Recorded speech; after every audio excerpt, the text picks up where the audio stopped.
जमायताहे वसिद्दीकीन B सिद्दीकन जी जमायताहे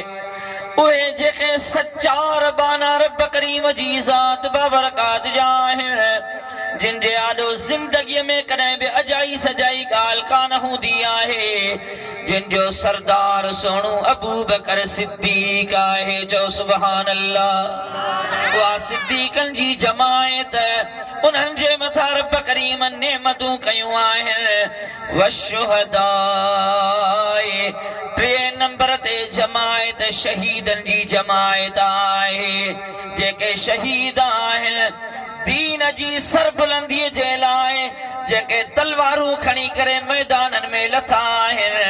पंहिंजो सभु कुझु जान माल घर बच्चा सभु कुझु घोरे छॾियऊं दीन जे मथां अल्लाह ताला जी ज़ात बबरकात फरमायो इन्हनि शहीदन जे मथां बि रब करीम इनाम फरमायो आहे शहीदन के रब करीम कुरान करीम में आहे त उन्हनि खे कॾहिं बि ज़बान सां ईअं न चइजो त के शहीद मरी विया रब करीम कुरान करीम में शाहिदी ॾिनी आहे बल अहयाउन शहीद ज़िंदह हूंदा आहिनि ॾाढे ॻाल्हायो शहीद ज़िंदह हूंदा आहिनि हाणे अॼुकल्ह खोड़ माण्हू माज़अल्लाह नबी करीम सल्लल्लाहु अलैहि वसल्लम जे बारे में ॿियनि नबियनि जे बारे में अहिड़ियूं अजायूं सजायूं ॻाल्हियूं कंदा आहिनि त माज़अल्लाह जेकॾहिं नबी करीम खे बि तव्हां ज़िंदह मञो था अल्लाह बि ज़िंदह आहे हमेशह रसूलुल्लाह बि जेकॾहिं ज़िंदह यको आहे त पोइ इहो त शिरक थी वियो उन्हनि खां पुछा कर त शहीदन जे लाइ जेको रब करीम फरमायो आहे शहीदन खे मोल न चओ उहे ज़िंदह आहिनि ॿुधाए त इन सां शिरक कोन थो थिए सम्झो था कुरान करीम में रब करीम शहीदन लाइ फरमायो त इहे ज़िंदह आहिनि